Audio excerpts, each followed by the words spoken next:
Retornamos a sábado de consulta y como en este inicio, Denise, nosotros no abordamos el tema como casi siempre lo hacemos, pero esta vez tenemos al licenciado Oswaldo Sosa, quien vamos a abordar un tema que de hecho este es el mes del autismo, ¿verdad? Así Sí, es. así es. Hemos hablado mucho, hemos leído mucho, pero también es bueno saber con personas especializadas sobre el trastorno del espectro autista, cómo identificarlo, las causas, consecuencias y tratamiento, sobre todo tratamiento, porque habíamos conversado con el licenciado fuera del aire En el sobre una programa de detección a tiempo pudiese cambiar el diagnóstico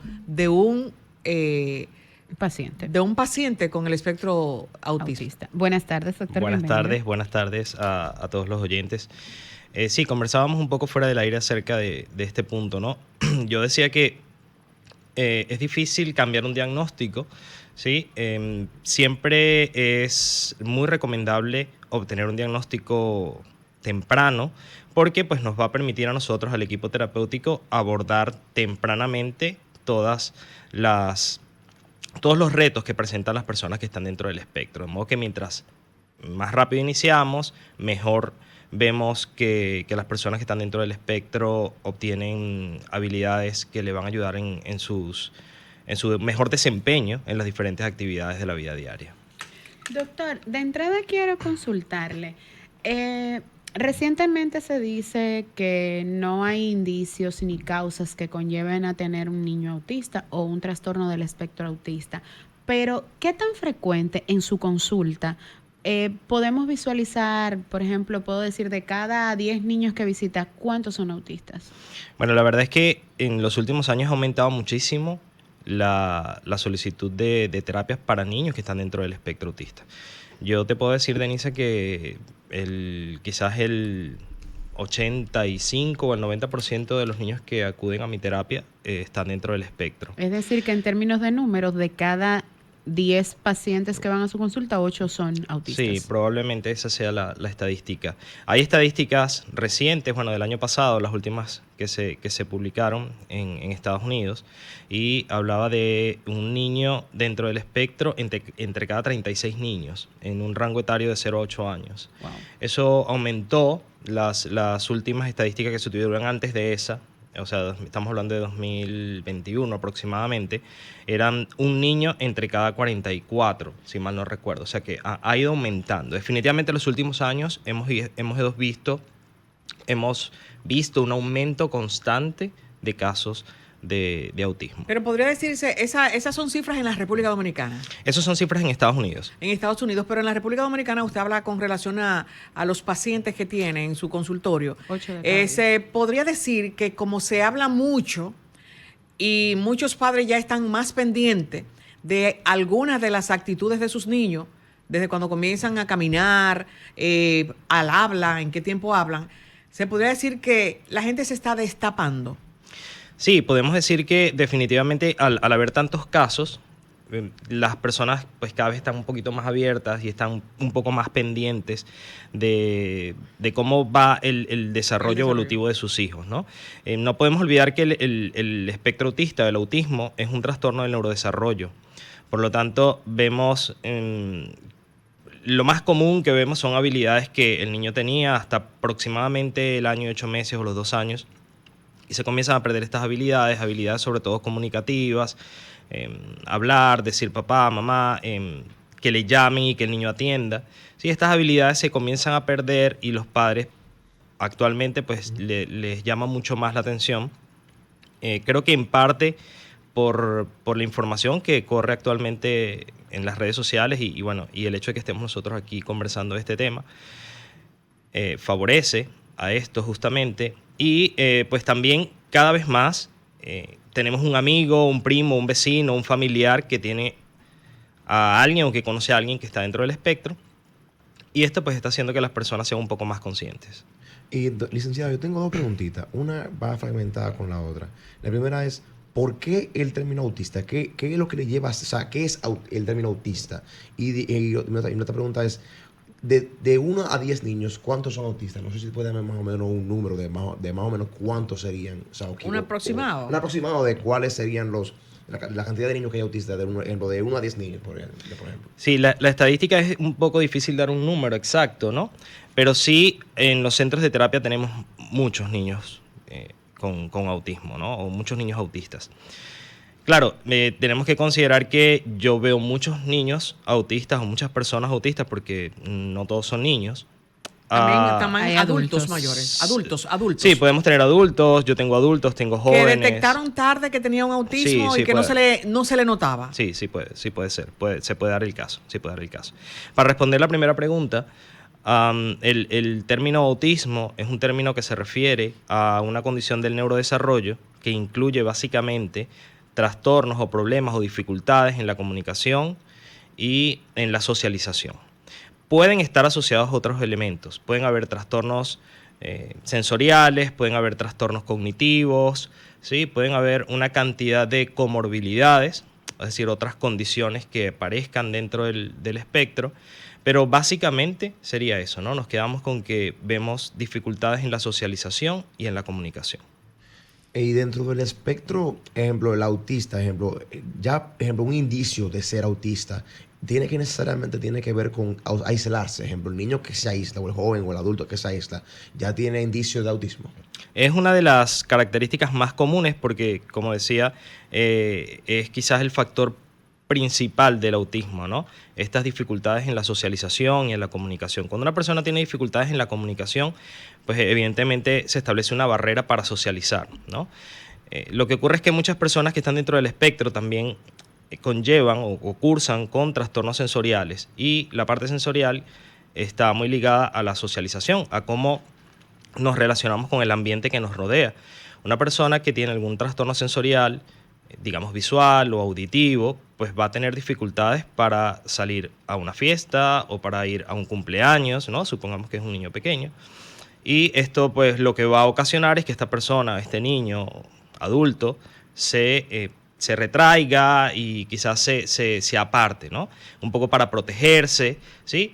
Entonces pues hay una suma de cosas que favorecen esta falta de socialización y esta retracción y esta timidez, si se puede decir. En el caso de esto, de la timidez, porque hay muchas personas que Sí. son extremadamente tímidas, Exacto. que le da vergüenza conversar o entablar una relación con alguien, con una amiga. Porque le cuesta. En la escuela le cuesta. Entonces, se podría considerar ya que, en cierto modo, que esa persona pudiese tener Bueno, hay rasgos un rasgo de autismo. Hay rasgos de la personalidad, ¿sí? El autismo es muy específico y para poder ser diagnosticado se requiere una serie de pruebas, una serie de test, una serie de estudios que, dependiendo del caso, pueden llegar a demorarse semanas o incluso meses para poder obtener un diagnóstico. De modo que el solo hecho de que una persona sea muy tímida o que una persona sea retraída o que una persona no tenga muchas habilidades sociales no implica necesariamente que esté dentro del espectro. Licenciado, anteriormente, cuando una persona vivía en su burbuja, así le dicen, era considerado eso, justamente eso, una persona aislada que vivía en su mundo de espejitos y caramelos. Hoy en día se puede decir que esas personas que estaban considerados en su burbuja tienen alguna condición del espectro autista. De nuevo, sería muy difícil colocar un diagnóstico por una sola, digamos, presentación o por una sola situación, ¿no? Que en este caso sería estar aislado. Para poder diagnosticar o para poder hablar de autismo tienen que haber muchos otros elementos que nos lleven a definitivamente estar conscientes o estar claros en que tenemos una persona que está dentro del espectro. Licenciado Sosa, en su rol como terapeuta, ¿qué rasgo me puede llevar a mí a decirle sí es? Porque hay rasgos que son determinantes en un niño. Y es que la gente también confunde lo que es porque el aislamiento, la timidez, porque yo tengo ejemplos de gente que me dice, ay, yo me considero autista porque me aíslo, no soy muy sociable, estoy tímido. Ya la gente usa ese término normal. No, normal. Sí, se ha normalizado un eso es lo que poco la gente ese. lo ha normalizado. Ya no Entonces, existe. como ya cómo la gente lo asocia, o mejor dicho, lo separa para que no entre en ese ámbito ya, para sacarlo de que no se comparen porque no son iguales. Porque Exacto. yo digo como rasgo la pregunta a Sosa, de que la madre ve que el niño camina en puntillas, que la madre ve que el niño tiene una fijación con un juguete tema que no es juguete, que puede ser una tapa de un refresco o algo. Entonces, es un rasgo determinante, más que la timidez. Sí, son rasgos no necesariamente determinantes, pero sí son rasgos que los utilizamos como signos de alerta. Bien, cuando hablo de signos de alerta nos referimos a esto, a caminar en puntillas, a repetir lo que mamá dice o papá dice. Por ejemplo, le dicen agua y el niño repite agua, que nosotros llamamos a eso ecolalia. A que haya pérdida de habilidades ya adquiridas, como la comunicación, a que ya no responda a su nombre cuando antes sí lo hacía. Se pierde el contacto visual. Estos son signos de alerta que per se no podemos utilizar para hacer un diagnóstico inmediato. Bien. Usted mencionó un concepto, la comorbilidad. ¿Qué es la comorbilidad? La comorbilidad es la presencia en una misma persona de dos condiciones diferentes. Pudiéramos decir, una comorbilidad bastante común es parálisis cerebral y autismo, por ejemplo. Parálisis cerebral. Sí. ¿Por qué se asocia? Hay, de nuevo, son comorbilidades, son dos condiciones, ¿sí?, que pueden estar presentes a la vez. O síndrome Pero de Down y autismo. Una consulta, doctor, y no es la mía, por si acaso, pero, por ejemplo, cuando usted habla de parálisis cerebral, es que, por ejemplo, en el momento en el que el paciente tiene el TEA, como nosotros los conocemos, ¿también le puede ocurrir una parálisis cerebral? ¿O en su defecto es que una parálisis cerebral puede detectar un TEA? No, lo que me refiero es que una persona que haya tenido parálisis cerebral o que tenga parálisis cerebral por alguna situación antes, durante o después del nacimiento, hasta los 8 años aproximadamente, también puede tener autismo. O sea, no es digamos,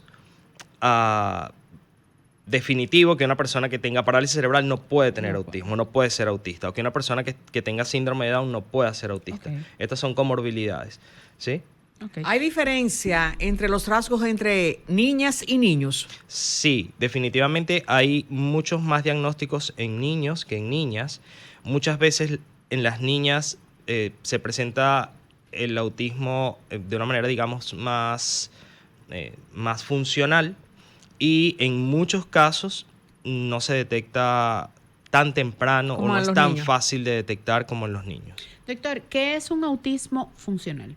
Un autismo funcional es una persona que es autista, que está dentro del espectro autista, pero que tiene buenas habilidades, sociales, que tiene buenas habilidades comunicativas, que tiene un buen desempeño en sus diferentes áreas, educativa,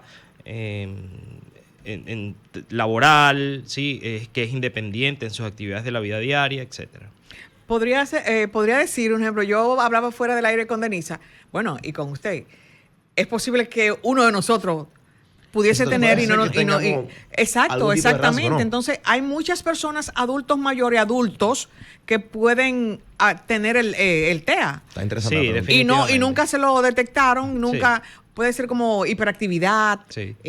Muy tímido. Sí. Y tienen cosas así y nunca se le detectó. Sí, definitivamente hay niveles dentro del espectro, dentro del autismo, y los niveles actualmente los definimos por la cantidad de soportes que necesita la persona para poder ser funcional, ¿no? Para poder, digamos, ser independiente.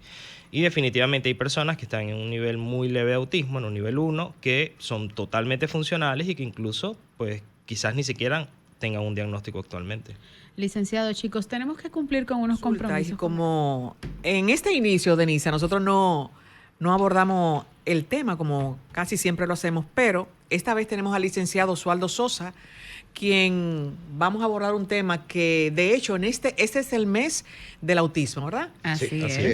Hemos hablado mucho, hemos leído mucho, pero también es bueno saber con personas especializadas sobre el trastorno del espectro autista, cómo identificarlo, las causas, consecuencias y tratamientos, sobre todo tratamientos, porque habíamos conversado con el licenciado fuera del aire sobre una detección a tiempo pudiese cambiar el diagnóstico de un Paciente. de un paciente con el espectro autista. Buenas tardes, doctor. Buenas tardes a todos los oyentes.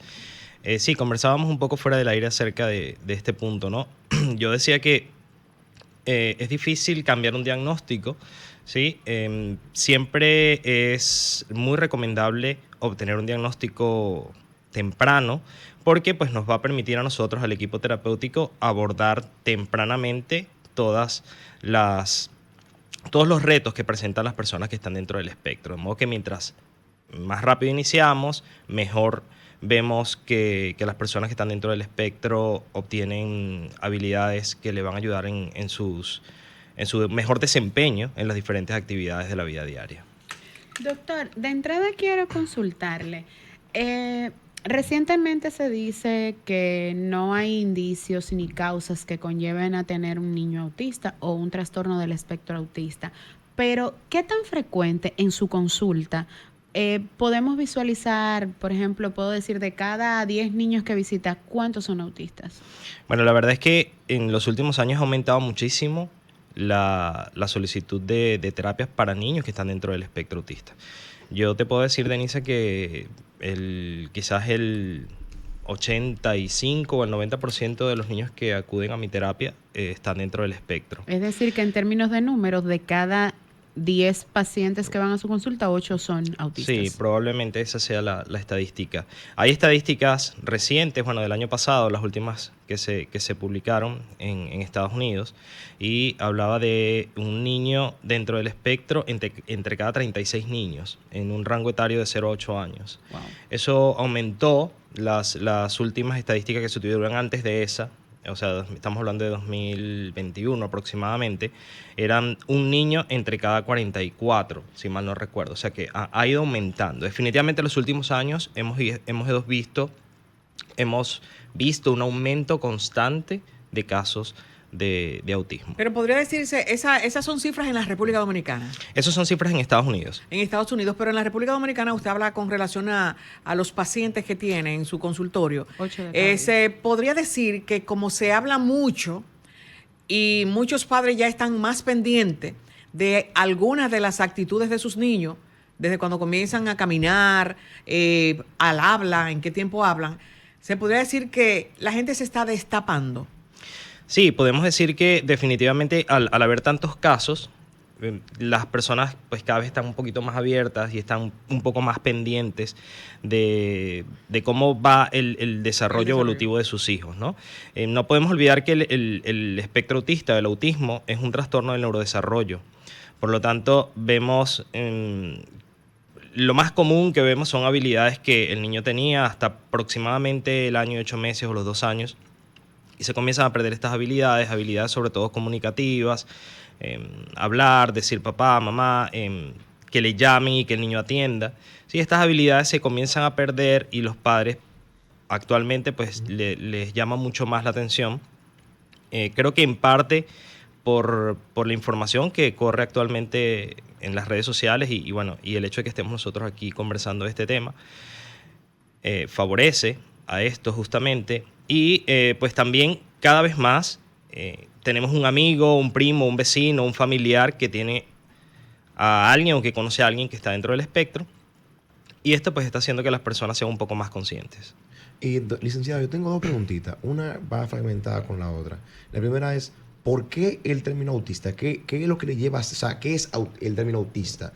Y mi otra pregunta es, de 1 a 10 niños, ¿cuántos son autistas? No sé si puede darme más o menos un número de más o menos cuántos serían. O sea, ¿Un aproximado? Un aproximado de cuáles serían la cantidad de niños que hay autistas, de 1 a 10 niños, por ejemplo. Sí, la estadística es un poco difícil dar un número exacto, ¿no? Pero sí, en los centros de terapia tenemos muchos niños con autismo, ¿no? O muchos niños autistas. Claro, tenemos que considerar que yo veo muchos niños autistas o muchas personas autistas porque no todos son niños. También hay adultos adultos. mayores. Adultos. Sí, podemos tener adultos, yo tengo adultos, tengo jóvenes. Que detectaron tarde que tenía un autismo Sí, y que no se le notaba. Sí, puede ser. Se puede dar el caso. Para responder la primera pregunta, el término autismo es un término que se refiere a una condición del neurodesarrollo que incluye básicamente trastornos o problemas o dificultades en la comunicación y en la socialización. Pueden estar asociados a otros elementos. Pueden haber trastornos sensoriales, pueden haber trastornos cognitivos, ¿sí? Pueden haber una cantidad de comorbilidades, es decir, otras condiciones que aparezcan dentro del espectro, pero básicamente sería eso, ¿no? Nos quedamos con que vemos dificultades en la socialización y en la comunicación. Y dentro del espectro, ejemplo, el autista, ejemplo, un indicio de ser autista, tiene que ver con aislarse. Ejemplo, el niño que se aísla, o el joven o el adulto que se aísla, ya tiene indicios de autismo. Es una de las características más comunes porque, como decía, es quizás el factor principal del autismo, ¿no? Estas dificultades en la socialización y en la comunicación. Cuando una persona tiene dificultades en la comunicación, pues evidentemente se establece una barrera para socializar, ¿no? Lo que ocurre es que muchas personas que están dentro del espectro también conllevan o cursan con trastornos sensoriales, y la parte sensorial está muy ligada a la socialización, a cómo nos relacionamos con el ambiente que nos rodea. Una persona que tiene algún trastorno sensorial, digamos visual o auditivo, pues va a tener dificultades para salir a una fiesta o para ir a un cumpleaños, ¿no? Supongamos que es un niño pequeño. Y esto pues lo que va a ocasionar es que esta persona, este niño adulto, se retraiga y quizás se aparte, ¿no? Un poco para protegerse, ¿sí? Entonces pues hay una suma de cosas que favorecen esta falta de socialización y esta retracción y esta timidez, si se puede decir. En el caso de esto, de la timidez, porque hay muchas personas que Sí. son extremadamente tímidas, Exacto. que le da vergüenza conversar o entablar una relación con alguien, con una amiga. Porque le cuesta. En la Le escuela le cuesta. Entonces, se podría considerar ya que, en cierto modo, que esa persona pudiese tener Bueno, hay rasgos, rasgo de autismo. Hay rasgos de la personalidad, ¿sí? El autismo es muy específico y para poder ser diagnosticado se requiere una serie de pruebas, una serie de test, una serie de estudios que, dependiendo del caso, pueden llegar a demorarse semanas o incluso meses para poder obtener un diagnóstico. De modo que el solo hecho de que una persona sea muy tímida o que una persona sea retraída o que una persona no tenga muchas habilidades sociales no implica necesariamente que esté dentro del espectro.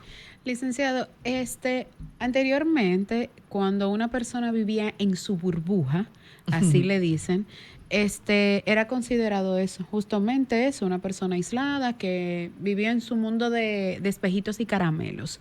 Hoy en día se puede decir que esas personas que estaban considerados en su burbuja tienen alguna condición del espectro autista.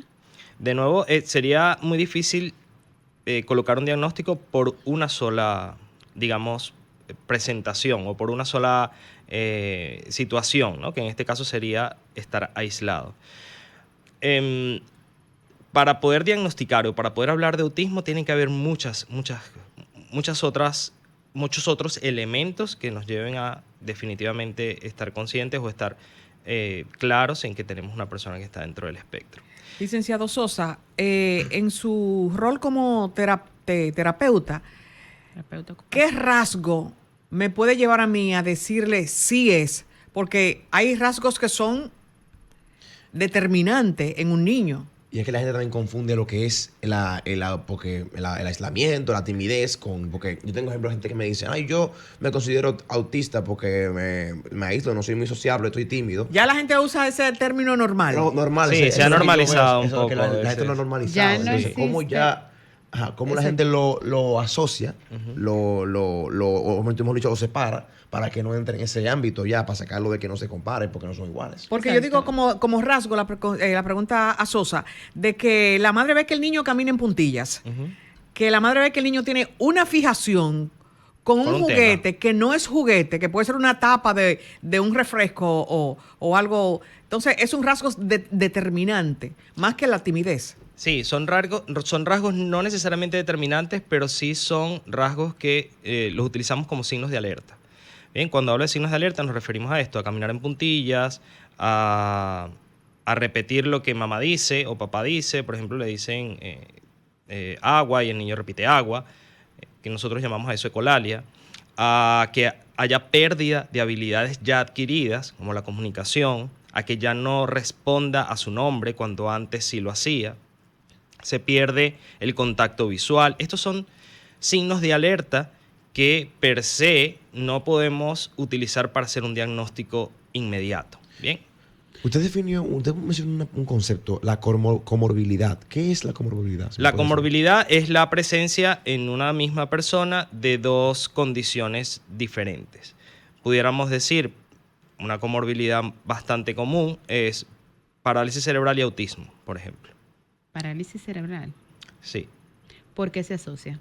Hay, de nuevo, son comorbilidades, son dos condiciones, ¿sí?, que pueden estar presentes a la vez. O síndrome Pero de Down y autismo. Una consulta, doctor, y no es la mía, por si acaso, pero, por ejemplo, cuando usted habla de parálisis cerebral, es que, por ejemplo, en el momento en el que el paciente tiene el TEA, como nosotros los conocemos, ¿también le puede ocurrir una parálisis cerebral? ¿O en su defecto es que una parálisis cerebral puede detectar un TEA? No, lo que me refiero es que una persona que haya tenido parálisis cerebral o que tenga parálisis cerebral por alguna situación antes, durante o después del nacimiento, hasta los 8 años aproximadamente, también puede tener autismo. O sea, no es digamos, definitivo que una persona que tenga parálisis cerebral no puede tener autismo, no puede ser autista, o que una persona que tenga síndrome de Down no pueda ser autista. Estas son comorbilidades, ¿sí? ¿Hay diferencia entre los rasgos entre niñas y niños? Sí, definitivamente hay muchos más diagnósticos en niños que en niñas. Muchas veces en las niñas se presenta el autismo de una manera, digamos, más funcional, y en muchos casos no se detecta tan temprano o no es tan fácil de detectar como en los niños. Doctor, ¿qué es un autismo funcional? Un autismo funcional es una persona que es autista, que está dentro del espectro autista, pero que tiene buenas habilidades, sociales, que tiene buenas habilidades comunicativas, que tiene un buen desempeño en sus diferentes áreas, educativa, laboral, ¿sí? Que es independiente en sus actividades de la vida diaria, etcétera. Podría decir, un ejemplo, yo hablaba fuera del aire con Denisa, bueno, y con usted. Es posible que uno de nosotros pudiese tener exactamente. ¿No? Entonces, hay muchas personas, adultos mayores, adultos, que pueden tener el TEA. Está interesante. Sí, definitivamente. Y nunca se lo detectaron, nunca. Sí. Puede ser como hiperactividad, sí. Muy tímido. Sí. Y tienen cosas así y nunca se le detectó. Sí, definitivamente hay niveles dentro del espectro, dentro del autismo, y los niveles actualmente los definimos por la cantidad de soportes que necesita la persona para poder ser funcional, ¿no? Para poder, digamos, ser independiente. Y definitivamente hay personas que están en un nivel muy leve de autismo, en un nivel 1, que son totalmente funcionales y que incluso, pues, quizás ni siquiera tengan un diagnóstico actualmente. Licenciado, chicos, tenemos que cumplir con unos compromisos comerciales. A ustedes mantengan la sintonía porque luego de esta breve pausa continuamos nuestra conversación con el licenciado Oswaldo Sosa. Adelante. Estás escuchando